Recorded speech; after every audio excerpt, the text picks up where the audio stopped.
മിശിഹായിൽ അനുഗ്രഹീതരായവരെ, ദിവികാരുണ്യ ഈശോ ഈ ദിവസം നിങ്ങളെയും നിങ്ങളുടെ കുടുംബങ്ങളെയും നിങ്ങളുടെ എല്ലാ അധ്വാനങ്ങളെയും ആശീർവദിക്കുകയും അനുഗ്രഹിക്കുകയും അവിടുത്തെ കൃപകൾ കൊണ്ടും അനുഗ്രഹങ്ങൾ കൊണ്ടും നിങ്ങളെ ഓരോരുത്തരെയും നിറയ്ക്കുകയും ചെയ്യട്ടെ എന്നും പ്രത്യേകമായിട്ട് പ്രാർത്ഥിക്കുകയാണ്.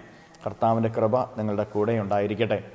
വിശുദ്ധ മർക്കോസിൻ്റെ സുവിശേഷത്തിൻ്റെ 7-ാമത്തെ അധ്യായത്തിൻ്റെ 14-15 തിരുവചനങ്ങളിൽ നമ്മൾ വായിച്ച് ധ്യാനിക്കുന്നത്, ഈശോനാഥൻ ജനക്കൂട്ടത്തെ തൻ്റെ അരികിലേക്ക് വിളിച്ച് അവരോട് പറയുകയാണ്, പുറമേ നിന്ന് ഒന്നും നിങ്ങളെ അശുദ്ധരാക്കുകയില്ല, നിങ്ങളുടെ ഉള്ളിലുള്ളതാണ് നിങ്ങളെ അശുദ്ധരാക്കുന്നത്.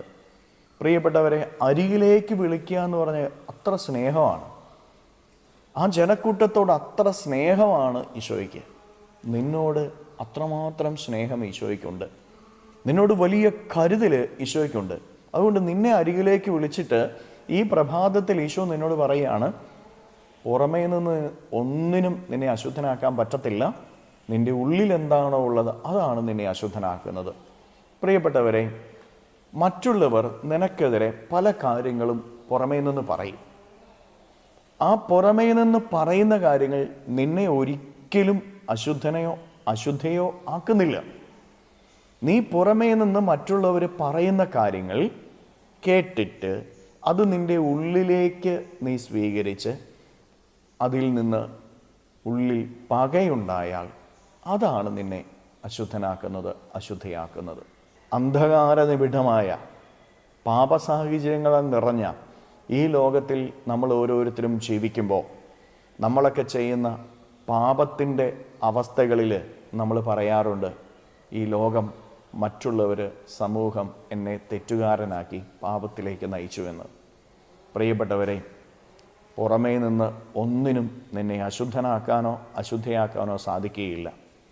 ഈ അന്ധകാര നിബിഡമായ പാപത്തിൽ നിറഞ്ഞു നിൽക്കുന്ന ലോകത്തിൽ ജീവിക്കുമ്പോഴും ഈ പാപമാലിന്യങ്ങളെ നിൻ്റെ ഉള്ളിലേക്ക് പ്രവേശിപ്പിക്കാതെ ഈ പാപ സാഹചര്യങ്ങളുടെ നടുവിലും സ്നേഹത്തിൽ, വിശുദ്ധിയിൽ, നന്മയിൽ, കാരുണ്യത്തിൽ ജീവിക്കാൻ നിനക്ക് സാധിക്കുമ്പോൾ നീ ദൈവത്തിന് പ്രിയപ്പെട്ട മകനായി, മകളായി മാറുകയാണ്.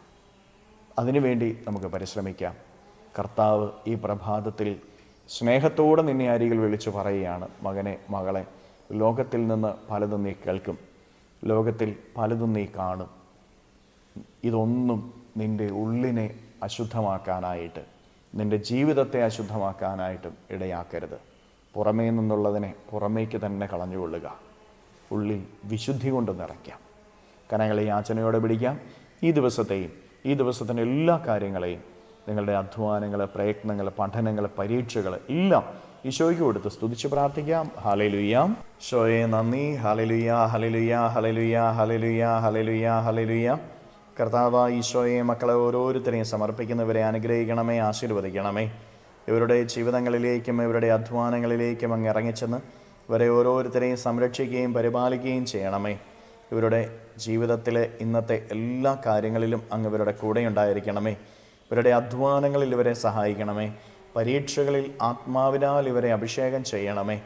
പോകുന്ന വഴികളിൽ ഇവരെ അങ്ങ് താങ്ങി നിർത്തണമേ. അധ്വാനങ്ങളിൽ ഉയർച്ചയും വളർച്ചയും നൽകണമേ. പരാജയങ്ങളും തടസ്സങ്ങളും ഇവരുടെ ജീവിതത്തിൽ നിന്ന് വിട്ടുമാറട്ടെ. അശുദ്ധമായതൊക്കെ നീങ്ങിപ്പോകട്ടെ. ആപത്തുകളും അപകടങ്ങളും നിർവീര്യമാകട്ടെ. Hallelujah, hallelujah, hallelujah. ഈശോയെ, ഇവരെ ഓരോരുത്തരെയും അനുഗ്രഹിക്കണമേ. Hallelujah, hallelujah. നിത്യപിതാവും പുത്രനും പരിശുദ്ധാത്മാവുമായ സർവേശ്വര എന്നേക്കും ആമേൻ.